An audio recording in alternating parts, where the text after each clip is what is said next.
Terima kasih masih di Breaking News Kompas TV, Saudara, dan kita sudah terhubung dengan pakar teknik sipil struktur ITS Muji Irawan yang akan membahas bersama kita terkait dengan proses evakuasi di Ponpes Al-Kozini, Sidoarjo, Jawa Timur. Pak Muji, selamat pagi Pak Muji. Pak Muji bisa mendengar suara saya jelas ya? Jelas ya. Oke, Pak Muji, Anda saat ini berada di lapangan langsung di lokasi tempat kejadian perkara. Bagaimana Anda bisa menjelaskan proses evakuasi yang akan dilakukan pada hari ini, sesulit apa dan prosesnya akan seperti apa, Pak Muji? Ya, terima kasih. Bisa saya sampaikan bahwa hari ini kita memasuki fase-fase terakhir, di mana masih ada sekitar 13 korban yang harus kita selamatkan di area A3 yang dibuat oleh peta oleh Basarnas, di mana saat ini masih ada 3 lantai yang ambruk di bawahnya, sehingga kita konsentrasi untuk bisa membongkar 3 lantai yang ada dengan menggunakan alat berat breakers. Ini sedang kita lakukan supaya bisa pekerjaan pembersihan segera dilakukan. Pada intinya kami ingin membuka akses ke lokasi korban agar bisa mengevakuasi 13 korban yang ada, sehingga pekerjaan untuk evakuasi korban bisa dinyatakan selesai oleh Basarnas. Yang sedang kita sampaikan, mudah-mudahan sampai jam 12 atau jam 13 bisa selesai pagi ini. Demikian. Oke, Pak Muji, ini kan kabarnya reruntuhan tersebut sisa 20% yang akan nantinya dibongkar. Kalau melihat, apakah mungkin saja pada hari ini 20% tersebut akan diselesaikan hingga tuntas, atau bagaimana sebenarnya pembongkaran ataupun pencarian evakuasi tersebut? Kalau pembongkaran dalam rangka evakuasi memang tinggal 15-20%, itu diupayakan selesai hari ini, dan dilanjutkan pembersihan puing-puing yang sisa yang sudah tidak ada korban, dan fokus pada kondisi untuk menghindari konstruksi yang menyangkut di kondisi bangunan existing agar bangunan existing tidak tertarik ambruk. Sementara kita selamatkan dulu korban, habis itu kita selamatkan gedung existing untuk pembersihan 100%. Sehingga kalau bisa siang ini kita bisa membantu evakuasi korban sebanyak 13. Demikian. Oke, dan Pak, apakah memang ini dengan 20% ini akan dilakukan dalam arti bahwa tidak, karena begini, ada info pembongkaran ini selesai hari ini karena susahnya untuk membongkar hingga sisa 20% ini, sebab saling menyambung struktur bangunan yang ada di samping kiri. Karena kalau misalkan membongkar yang satu akan mengganggu struktur bangunan yang lain. Betul seperti itu, Pak? Ya, betul. Artinya kalau kita fokus korban, mudah-mudahan selesai siang ini.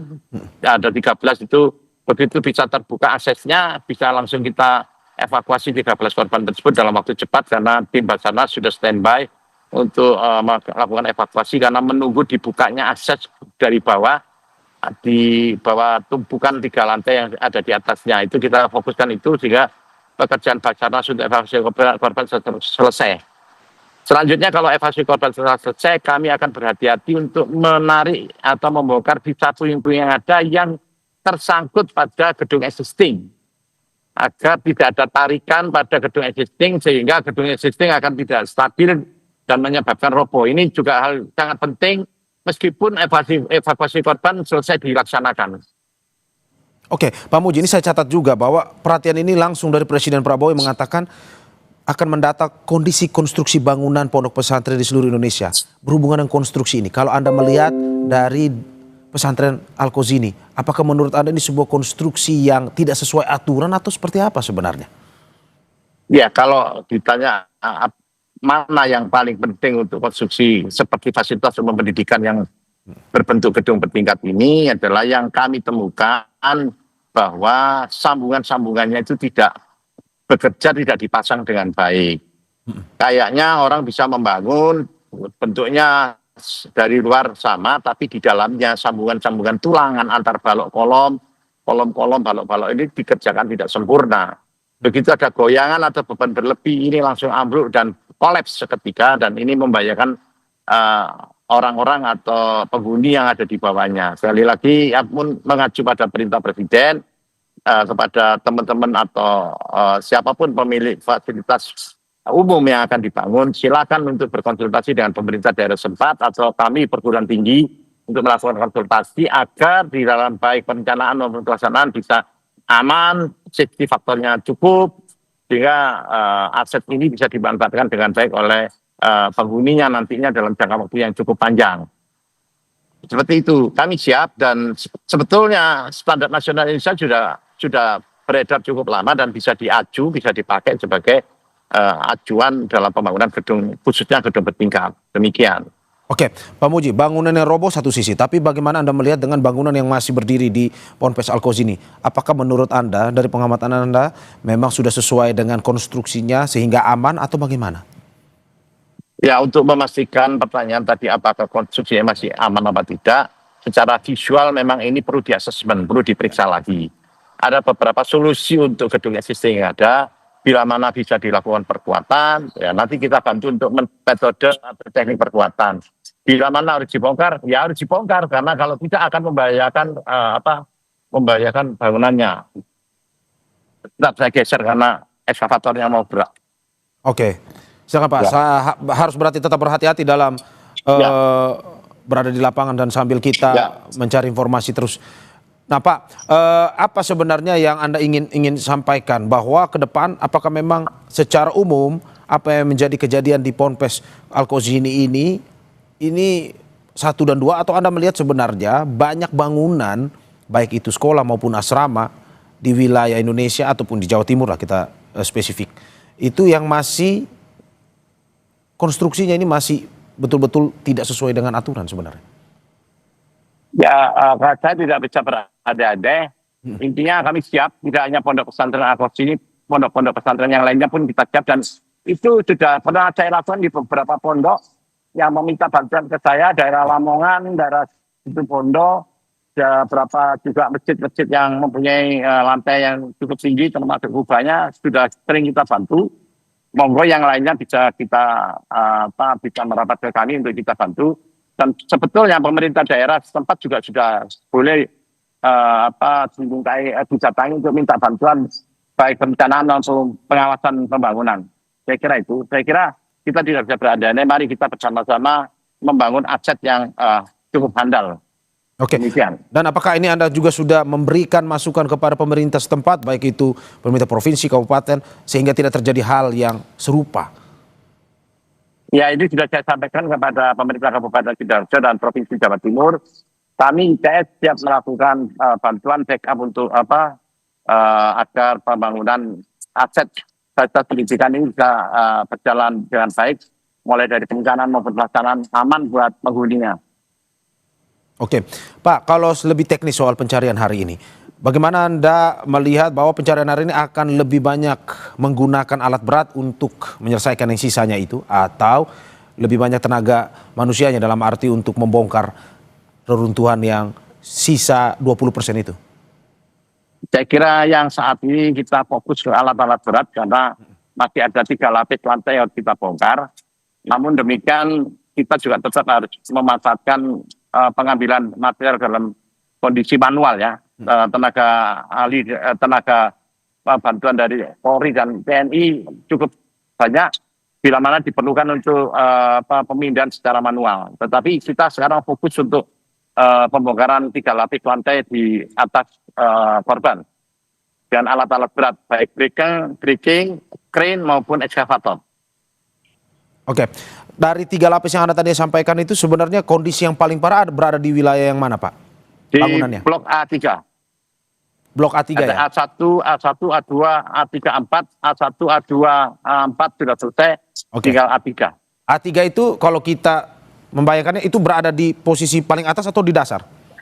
Oh, Dena ya, dari Dena itu sisi barat selatan. Paling atas ya? Kiri. Artinya mulai lantai 3, lantai 2, lantai 1. Paling atas lantai 3, bawah lantai 1. 3 lapis itu bisa dilihat dari background. Itu yang terlihat adalah lantai 3. Oke, berarti kalau kita simpulkan ini karena posisi fondasinya atau dasarnya itu tidak bisa menahan beban yang terus berada di atas ya? Kalau fondasi cukup kuat, Pak. Oke. Fondasi cukup baik. Yang tidak bagus adalah sambungan balok kolomnya.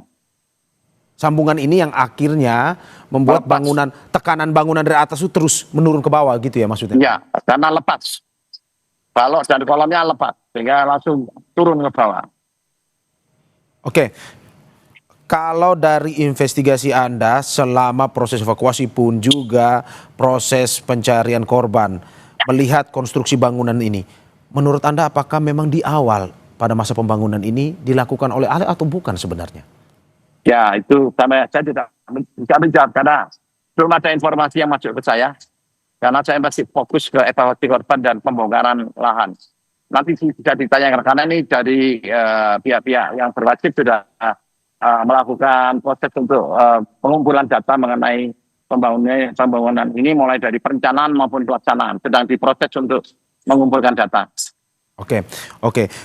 Kalau dari materialnya sendiri, kalau Anda melihat secara kasat mata, apakah mungkin memang sudah sesuai dengan standarnya atau bagaimana? Untuk beton sudah kita ambil sampel. Empat hari lagi kita akan lakukan pengujian. Habis itu tulangan juga, besi tulangan sudah kita ambil, sudah kita potong untuk diuji untuk diameter 16, 19, 20, 13 sudah kita ambil untuk diuji bersama beton pada hari Rabu ke depan oleh pihak Polda. Oke, berarti butuh berapa lama? Seminggu kah untuk mengetahui hasilnya bahwa ini dari bahan bakunya yang digunakan memang tidak sesuai standar atau bagaimana? 1-2 hari selesai. 1-2 hari selesai. Oke, apa sebenarnya yang ingin dicari atau ingin diketahui dari hasil investigasi terhadap bahan baku yang digunakan ini, Pak? Ya, tentunya menjawab pertanyaan tadi, mengumpulkan data siapa yang merencanakan, mengumpul data siapa yang bertanggung jawab terhadap pelaksanaan. Setelah itu siapa yang memproduksi beton, siapa yang mengirim besi, dari mana, hasil mutu betonnya seperti apa, mutu tulang seperti apa, itu akan dapat diinformasikan lebih lanjut karena masih dalam proses pengumpulan data. Oke, apakah memang nantinya hasil ini akan diberikan ke pemerintah daerah atau diberikan kemana? Misalkan ada dari pihak kepolisian atau kemana, Pak? Hasil investigasi tersebut? Itu nanti investigasi dipimpin oleh Polda Jatim. Nanti hasilnya akan tentunya kewenangan Polda Jatim itu menyampaikan hasilnya kepada siapa saja. Tapi kami membackup untuk evaluasi data teknisnya. Oke, Pak, kita kembali ke teknis evakuasi yang akan dilakukan pada hari ini. Berarti optimis ya, Pak, hari ini? Saya mohon izin. Oke. Ya, mohon izin ini harus segera dievakuasi. Oke. Karena saya harus naik ke lantai atas. Terima kasih banyak Pak Muji nanti bisa Irmawan. lagi. Ya. Oke, terima kasih Pak Muji Irmawan, mohon maaf. pakar teknik sipil instruktur ITS Surabaya. Terima kasih sekali lagi. Dan saudara, hingga saat ini masih terus dilakukan evakuasi terkait dengan korban yang diduga masih berada dalam timbunan ponpes yang ambruk Senin lalu. Dan saat ini sudah 8 hari atau tepatnya 1 minggu dalam proses pencarian. Dan saudara, setelah evakuasi korban selesai, tim akan menarik sisa puing yang ada yang tersangkut di gedung yang masih berdiri. Dan hal ini juga jadi tantangan karena tim berhadapan dengan bahaya. Kalau kita fokus korban, mudah-mudahan selesai siang ini. Ada 13 itu, begitu bisa terbuka aksesnya, bisa langsung kita evakuasi 13 korban tersebut dalam waktu cepat karena tim Basarnas sudah standby untuk melakukan evakuasi karena menunggu dibukanya akses dari bawah, di bawah tumpukan 3 lantai yang ada di atasnya. Itu kita fokuskan itu sehingga pekerjaan Basarnas untuk evakuasi korban selesai. Selanjutnya kalau evakuasi korban selesai, kami akan berhati-hati untuk menarik atau membongkar sisa puing-puing yang ada yang tersangkut pada gedung existing. Agar tidak ada tarikan pada gedung existing sehingga gedung existing akan tidak stabil dan menyebabkan roboh. Ini juga hal sangat penting meskipun evakuasi korban selesai dilaksanakan. Oke, Pak Muji, ini saya catat juga bahwa perhatian ini langsung dari Presiden Prabowo yang mengatakan akan mendata kondisi konstruksi bangunan pondok pesantren di seluruh Indonesia. Berhubungan dengan konstruksi ini, kalau Anda melihat dari pesantren Al-Qazini, apakah menurut Anda ini sebuah konstruksi yang tidak sesuai aturan atau seperti apa sebenarnya? Ya, kalau ditanya mana yang paling penting untuk konstruksi seperti fasilitas umum pendidikan yang berbentuk gedung bertingkat ini adalah yang kami temukan bahwa sambungan-sambungannya itu tidak bekerja, tidak dipasang dengan baik. Kayaknya orang bisa membangun bentuknya dari luar sama, tapi di dalamnya sambungan-sambungan tulangan antar balok kolom, kolom-kolom, balok-balok ini dikerjakan tidak sempurna. Begitu ada goyangan atau beban berlebih, ini langsung ambruk dan kolaps seketika, dan ini membahayakan orang-orang atau penghuni yang ada di bawahnya. Sekali lagi, ya pun mengacu pada perintah Presiden, kepada teman-teman atau siapapun pemilik fasilitas umum yang akan dibangun, silakan untuk berkonsultasi dengan pemerintah daerah setempat atau kami perguruan tinggi untuk melakukan konsultasi agar di dalam baik perencanaan maupun pelaksanaan bisa aman, safety faktornya cukup, sehingga aset ini bisa dimanfaatkan dengan baik oleh penghuninya nantinya dalam jangka waktu yang cukup panjang. Seperti itu, kami siap, dan sebetulnya standar nasional Indonesia sudah beredar cukup lama dan bisa diaju, bisa dipakai.